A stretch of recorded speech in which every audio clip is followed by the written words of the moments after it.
Good afternoon. Let's start. Let's start with prayer.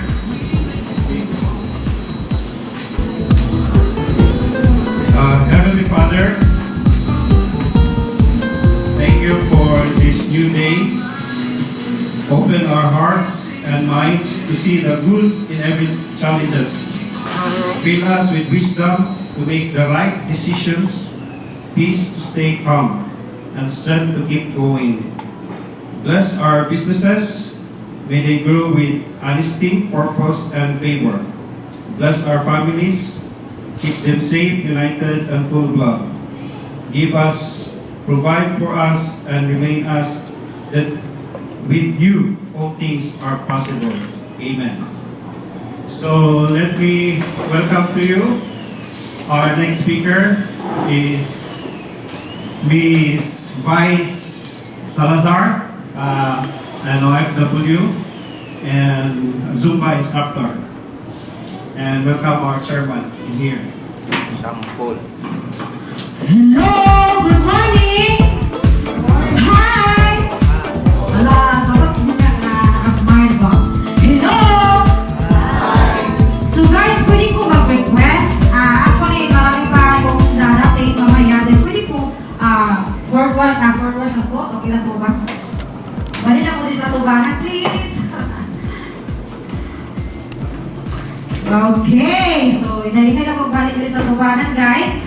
Ang late mamaya, yan na sa likod mag-lingkod. Okay, by the way, I am Vincent Salazar. I am Vice, my nickname, and dati po ako OCW in Japan, which is overseas contract workers, and then I am a Zumba instructor, and I am a cosmetology for 10 years. Okay guys, dili na nato dugay-dugayan karon. So, akong tawagon ang next speaker for this afternoon. Okay, galing po siya ng Manila, and then twice na po siya dito sa CDO. Yung last nila napunta dito, I think sa sa Jollibee doon sa Gateway. And then second time po dito sa Macalangkat kay Macdo. Alright, so let me welcome. So pwede na ito palapakan guys sa ato na siya i-welcome. Sir Neff Calvin. Okay, right. Hi. Hi, thank you. Guys, magandang hapon. Good morning. Sa good morning. Good morning. So, alam ko na ito yung oras na alam niyo po yung masarap matulog, tama? Okay, and then, thank you kay God. At least sumikat yung, si Haring Araw. Kahapon, kararating na namin kagabi ng good news na delay po kami ng 2 hours na flight. Pero at least, nakarating kami ng ligtas. Okay? So sige, hindi na natin patatagalin pa. Wait. Yan. Okay. So, sige guys, bago ako magsimula, magbibigay muna ako ng house rules para at least maganda yung maging smooth yung presentation natin. Okay na po ba? Number 1, paki-silent na po muna yung cellphone natin. Para at least once na tumunog, hindi po tayo makaabala dun sa mga seryosong nakikinig. Okay na po ba? Kasi pag tumunog yan, ipaparaffle namin yan mamaya. Okay na ba, ma'am? Okay na kay ma'am. Okay. Pangalawa, guys, kung may mga questions kayo, clarifications, paki-take down notes lang po muna lahat yan. After the presentation, isa-isa po natin sasagutin yan. Okay na po? And then, etong pag-uusapan natin, actually guys, napakaganda ng opportunity na to. Favor lang, pakinggan ng mabuti, at saka buksan nyo na yung isipan nyo. Kasi kahit gaano kaganda yung i-discuss namin, kung close-minded ka, di ba may mga ganun, alam ko na yan. So hindi nyo rin ito ma-appreciate. Tama po ba? Tama po ba? Okay, sige. So para maging masaya yung hapon natin, okay mo ba? Tayo muna tayo lahat. Tayo. Ayan. Sayaw. Ayan. Sasayaw na si Sir. Okay, para mag-warm up muna tayo. Ayan. So kaya po ba, pakiharap muna tayo sa kanan, harap sa kanan. Masahin mo yung balikat ng kaharap mo, sabihin mo kapatid. Sabi mo kapatid, pag yumaman ka, pautangin mo ko. O, balik naman sa kabila, gantihan mo. Sabi mo kapatid, Isa pa, kapatid? Hindi kita pautangin. Bakit? Payaman ka na rin. Ayan. Palakpakan naman natin mga sarili natin. Ayan, okay. So, ito guys, pag-uusapan natin ngayon is, ano po yung topic natin? E-commerce. E-commerce and dropshipping. So, di ba, uso ngayon yung cellphone na ginagamit natin. Kung pinagkakagastusan natin ngayon yan, ngayon pagkakakitaan natin siya kahit nasa bahay ka lang. Maganda ba yun? Okay. So, sige, bago magsimula, papakilala ko muna sa inyo ang sarili ko. Para at least may idea kayo kung paano nga ba ako napunta sa ganitong klase ng opportunity or industriya. Okay? So, pangalan ko po ay Nef Calvin Orcasita. So, I have a degree po ng Civil Engineering. Ang good news, guys, sa engineering, mga ilang taon niya inaaral? 5 years, di ba? Ginapang ako ng parents ko, pinangutang, at ang good news, hindi ko po nagamit. Kasi, nagtrabaho agad ako sa IPO, Intellectual Property Office Government. Tingnan nyo po, ako po yan. Tingnan nyo, mukhang adik yung sa kanto. Ako po yan, okay? So, dyan ako nagtatrabaho before. So, ba't ako ngayon, nag-resign na ako dyan? Bakit? In reality, guys, sa trabaho, tuwing kailan yung sahuran? Quincenas, katapusan. Tama ba? Pagkasahod mo ng A15, 1 to 3 days lang, ubus na ba? Ubus na ba? Yes. Pagka-ubus na sahod mo, tatakbo ka ng 30, 1 to 3 days lang, ubus na ulit. Ang buhay sa employment, guys, hindi po wala akong sinasabing negative sa trabaho, pero paikot-ikot lang ang buhay dyan. Tama po ba? Okay? Kung wala kang gagawing bago, tanong, makakaalis ka ba dyan? Hindi. Kaya nga tawag sa sahod natin is pay, sleep, pagka-pay, sleep agad sa kamay. Tama ba? So ngayon, habang nagtatrabaho ako dito sa government, etong Intellectual Property Office, guys, bigyan ko na lang kayo ng idea kung gaano ka-big time yung kumpanya na yan. Diyan po pinaparegister yung trademark, patent, and copyright. Ano yung trademark? Pangalan ng McDo. Pangalan ng mga sikat na negosyo sa Pilipinas, naka-register dyan as trademark. Halimbawa, sir, kung may negosyo ka, yung negosyo mo, puprotektahan yung pangalan niya, ipaparegister nyo yan. Okay?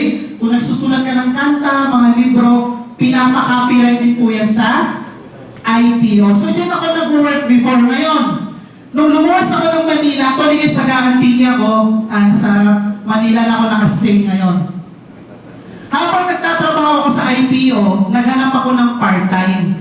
So, nagbebenta ako ng mga long sleeve, t-shirts, hanggang sa dito ko na-discover. Ito po yung nagpaikot ng buhay ko. Itong #1 buy and sell website sa Pilipinas, sulit.com.ph.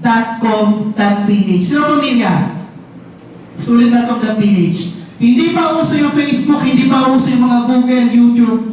Dito po, #1 magbebenta ka ng mga paninda mo. Okay? So, nag-advertise ako before sa sulit.com.ph. Diyan po, para magkaroon ka ng malaking sales, kailangan mo magbayad ng advertisement yan. Actually guys, libre lang po mag-advertise dito. Okay? Pero kung gusto mong makita yung ads mo or paninda mo, kailangan mo magbayad dito. So, nagbabayad ako dyan before 1,000 to 5,000 a day. Okay? Bakit? Post ka ng libre. Diba may paninda ka? Yung ipopost mo na advertisement, pag libre, doon ka na sa pang-10 page. Tanong, may maghahanap pa ba ng paninda mo doon?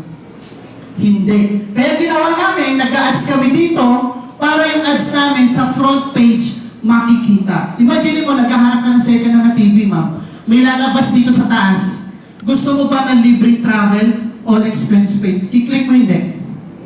I-click mo. So, pag pili mo ng TV, pinambibili mo na lang doon ang ino-offer namin. Okay? Sobrang ganda po ng sistema na yan. Yun nga lang, akala namin yung success namin sa sulit.com.ph, yung momentum, akala namin tuloy-tuloy na. Yung sulit.com.ph, nawala na po siya. Okay? Binili po siya ng OLX, yung OLX, binili po siya ng carousel. Yung carousel, hindi na po ganun kasikat ngayon. Ano na yung pinakasikat pagdating sa online marketing? Ano po? Facebook. Tanong, maganda ba talaga yung Facebook? Ma'am, bago ka matulog, ano uling hawak mo? Bago ka matulog, ano uling hawak mo? Cellphone, di ba? Kadalasan, ikaw sir, pagkagising mo, cellphone. Biruan ka namin dito sa presentation lagi is, kapag yung asawa or jowa na iwan sa bahay, babalikan hindi? Hindi, di ba? Pag cellphone na iwan, babalikan hindi? Babalikan. Kaya kung mapapansin nyo, yung Facebook, bawat bukas mo dyan, nag-check ka ng updates ng friend mo sa feeds, may lalabas dito na ads. Tama?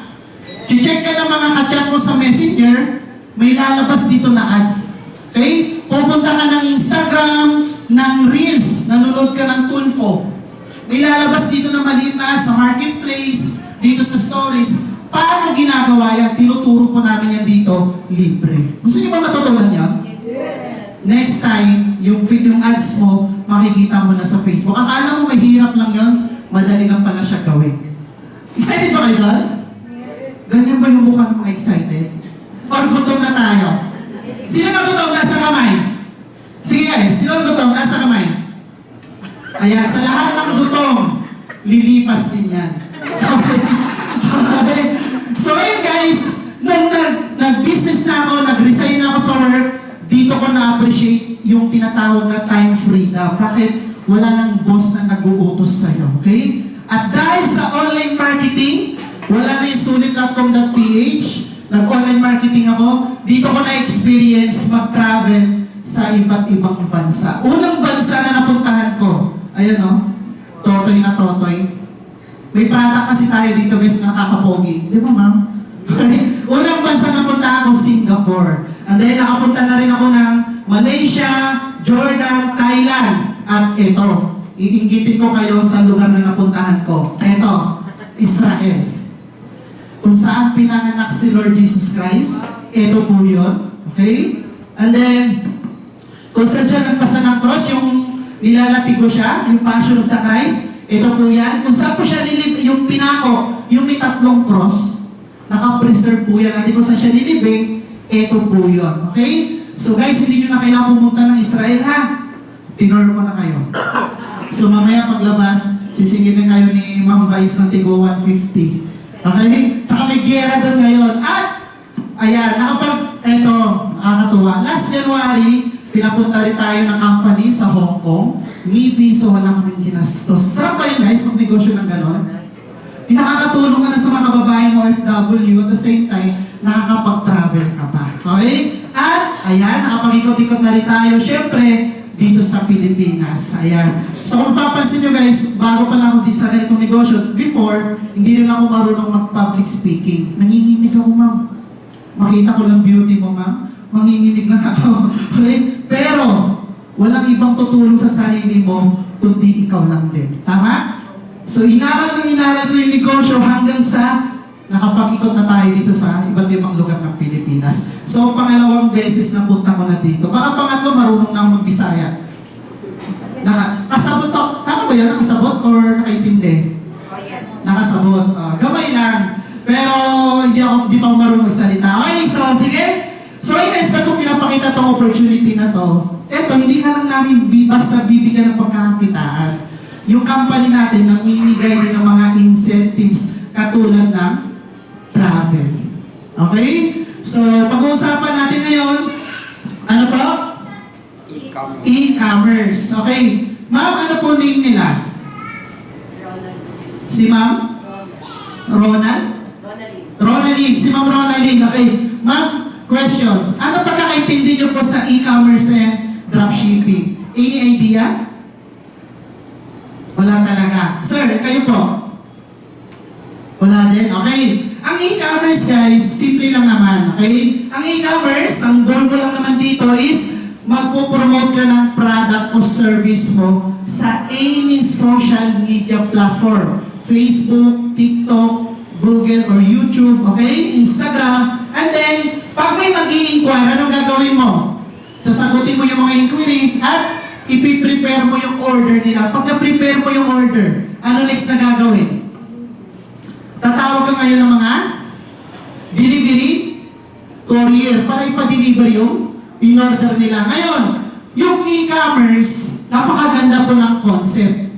Pero, hindi po lahat mayroong capital. Kasi para makapag-startup ka nito, kailangan mo ng malaking capital. Logistics, products, office, business permit, magagandang staff. Di ba, Mang May? Okay? Kailangan yan. Ayun, nawala. So, para makapag-start ka dyan, kailangan mo ng malaking capital. Maganda ba yung e-commerce? Yes. Ngayon, dahil hindi lahat ng Pilipino kaya maglabas ng capital, dito na po nauso o sumulpot yung tinatawag nating dropshipping. Sa dropshipping, guys, eto, 5 steps na yung kailangan mong gawin. Ilan? 5 steps. Una, hindi mo na poproblemahin yung delivery, yung logistics, yung office, yung products. Ang goal mo lang is To promote. mag-promote ka lang ng product kahit nasa bahay ka lang. Okay ba yun? Maganda ba yun? Okay.